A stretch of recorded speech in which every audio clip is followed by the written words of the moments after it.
Hi, my name is Sarah Freshly, and welcome back to Freshly Read Books.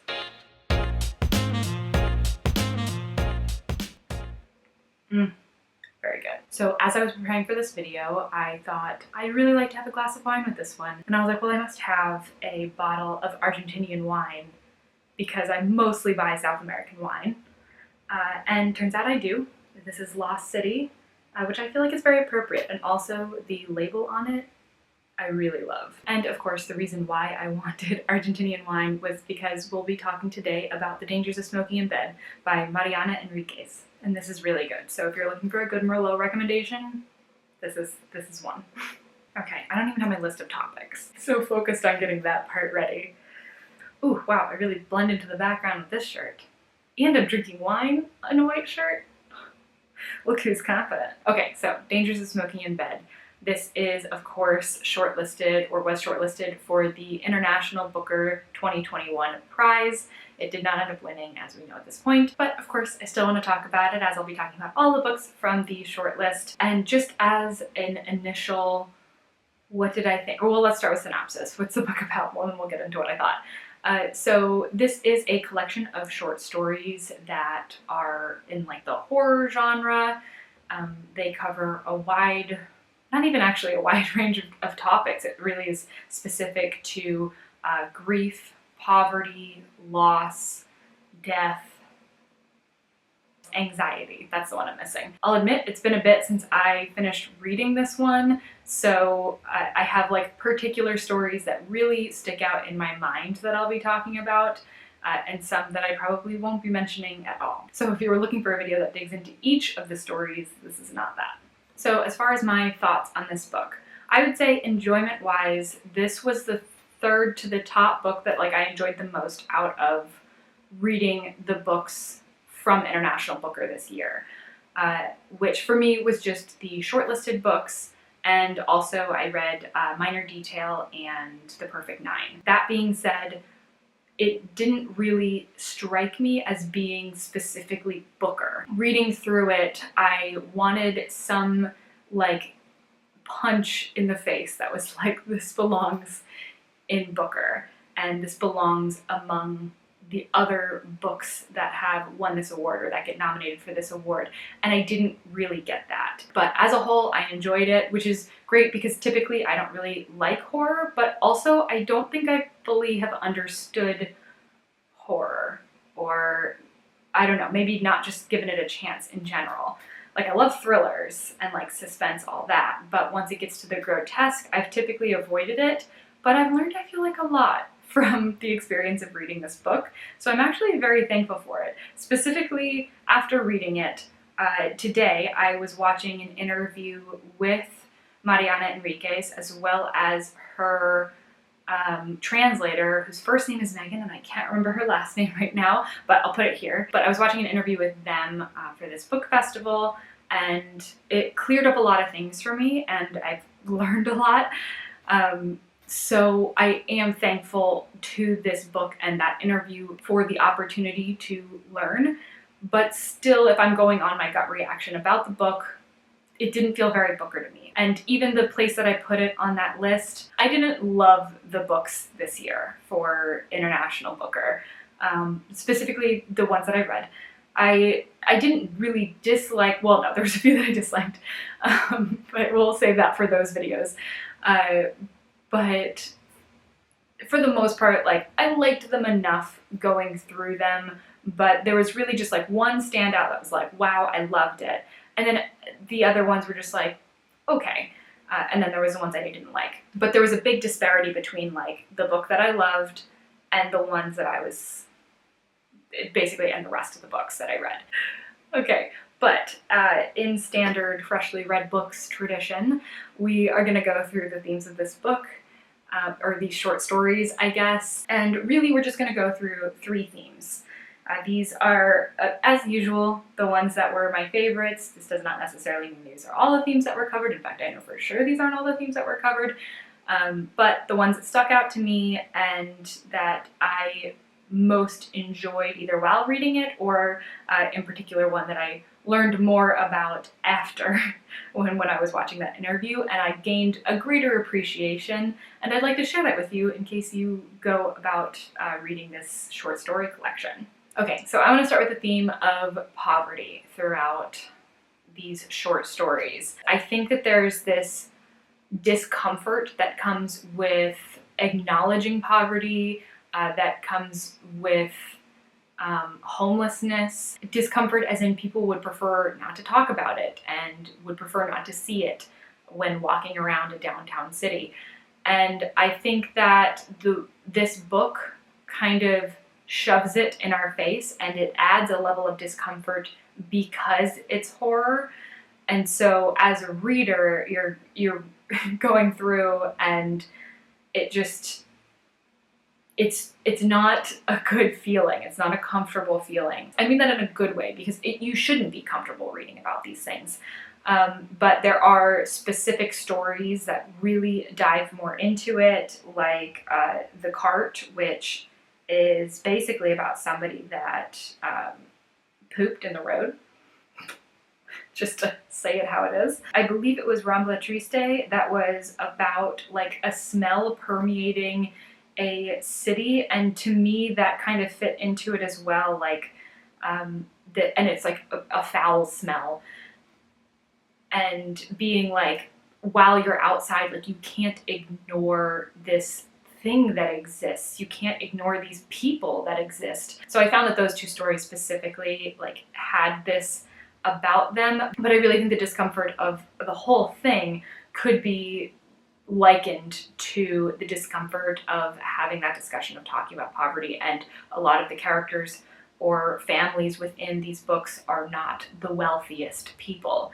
And Enriquez said something in that interview that I was referencing, which by the way will be linked in the description. I really highly recommend checking it out, as well as the other interviews they did during that book festival. It was with all the shortlisted authors and their translators. But anyways, Enriquez says in this interview that she feels as though horror is kind of just turning up the volume on reality. And I really liked that as a description, because it really changed the way that I think about horror in general, like as a genre. And I think that it did so in a way that made me more open, because when I was first hearing about this book of short stories and how they were like spooky or scary or along those lines, I was expecting something a lot different. And I never really felt as though I was spooked. And none of it really felt all that scary to me. Horrific, yes, like there's definitely very grotesque scenes throughout, more disturbing ideas strewn, like there's somebody that has like this heartbeat fetish. That one was a very uncomfortable read. The first story is about like a little ghost baby that is I think technically it's supposed to be like an angel, but she's like decaying at the same time. She is dead, and she's been dead for years, and she follows around this young woman. So it does have those elements of being, I guess, like in that horror genre, but it just doesn't feel like spooky is not the right word for it, in my opinion, because I never felt discomfort in a way that was like, oh, what's gonna happen? Like I'm scared of what's gonna happen. It was instead discomfort of, ew, why is this happening? Gross. And then watching that interview, it just gave me like a different perspective on what the horror genre was. And I more understood, I guess, this short story collection for what it was instead of what my expectations for it were. And a note on expectations, I do think that I would have enjoyed this more had it not been nominated for Booker, and I just picked it up and read it. Would I have? I'm not sure, but if I had, I think that I would have enjoyed it, not going into it with Booker expectations, which is an unfortunate thing, like an unfortunate byproduct of reading books for Booker, and maybe that's just something I need to work on, is like not go in with those expectations and then kind of just reevaluate afterwards whether or not I feel like it belongs in this space. But yeah, that was the feeling I got. And then next, the idea of loss or grief or death any of those would be a good title for this section of the video.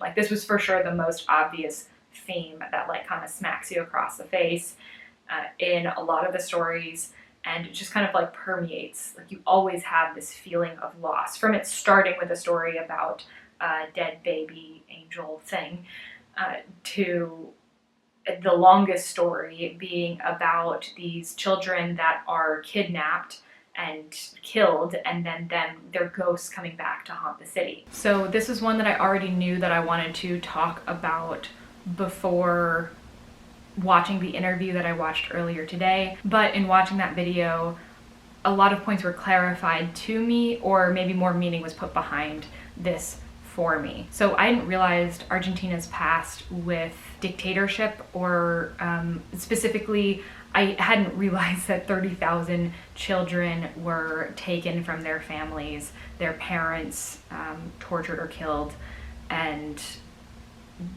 like I didn't know anything about that. I'm gonna link to an article that's like really quick read if you just want to learn a little bit more about that situation. But that was the inspiration behind a lot of the stories in this book, and also just Enriquez's books and writings in general. So, which makes sense because it happened about 40 years ago, and so she would have known about this like through her childhood, through growing up. So the longest story in this book is called The Kids Who Came Back, and that's the one that's about the kidnapped and killed children whose ghosts come back to the city. And they are like, at first people are really excited about it, and then they start to like, the personalities of the children are very different, and they almost seem like recreations of the children. It's very weird. And eventually like they're sequestered into just one building in this city, where because the parents don't even want them anymore, because they don't seem like their children anymore. This was by far my favorite story of the collection. So to read it as is, I enjoyed it. Enjoyed is a weird word to use for this, but it was good, it was thought-provoking, and I definitely spent the most time like ruminating over that story than any of the other stories. But hearing or knowing that it had such large inspiration from these actual like kidnapped children in real life brought a whole different light to this story, and to others, but specifically to this story. So in retrospect, that story meant a lot more knowing that background, and I would recommend, if you haven't read this collection of short stories and you are thinking about it, or you know you want to, and you don't know Argentina's history, then I would recommend reading into it beforehand. You can start with the article that I have linked, and maybe even read a little bit more besides that before diving into the short stories, because I do think that there would be a lot more meaning in them if there's that background going into it. Because even having read the stories first and then learning of the background, like I keep remembering little parts of the story and realizing that there's more depth than I could have possibly imagined my first time through reading. Lastly, the last theme I want to talk about is anxiety, which is for sure prevalent. I mean, the first story, not only is it about this dead baby, angelic, rotting baby, but it's also about the woman who's being haunted by it, or her, I guess I should say. And many of the characters throughout these stories are being haunted by something, and I think that this thing that they're being haunted by, it's more than just like ghosts, but it's anxiety, it's worry. And the story where that's the most prevalent is called The Well, which is about this young girl who, her mom and her aunt, I think, and I apologize if the details are a little bit incorrect, but the overall idea will be correct. But her, I think, mom and aunt are like terribly afraid of the outside world to the point that it like makes them sick, and they go to this woman in this like rural town and ask her to like help them. And what happens is she takes the evil that's in them and puts it into, like, it has to go somewhere, but she ends up putting it in Josefina, who is the, I guess, main character of this short story. And so now Josefina is living her life in a similar way. Like, she won't go outside, she won't do anything. And so the overall premise, I won't say how it ends, but the overall premise is you could definitely see that fear or that evil being a representation of anxiety. And the thing about the story is it's told in a way where you feel anxious yourself while reading it. Not just this story, but the others. That's part of that discomfort that I was talking about more in like the first section on poverty. And it's so off-putting, and like you don't want to be in it, but also I found it pretty readable. I did have a problem with, like, if I would finish a story, I had a really hard time starting the next story, but overall very readable, like, once you're in them. I don't know, I struggle with this one because I think that overall, like I said, I liked it, and I've gained a larger appreciation for it since having watched this interview. So I'm really, really glad that I did watch the interview, and I plan on watching the other ones for the other books. But still, with the exception of the story, The Kids Who Came Back, I never really felt like it was Booker or it aligned with Booker. And I don't even think that that was because it was short stories, although I do think that like a short story collection does seem, for me it's harder to like get it to feel very Booker when you don't have like a long period of time. And I don't think it's a coincidence that the story that was the longest was the one that felt the most like it could fit in this like area or this group of books. That's not to say that I don't feel like this wasn't literary fiction, because it is, but it's just, there was something that just wasn't there for me. But anyways, if you read this short story collection, what did you think about it? Were you scared by it, or was it just very like off-putting and uncomfortable to you like it was for me? Or were there actually moments that you were like scared or spooked or something like that? And if you haven't read it, are you thinking about reading it, or what's holding you back from reading it? I'm curious to know. And otherwise, I think that that's going to do it for this video. So if you liked it, please do consider subscribing, and I will see you in the next one. Bye.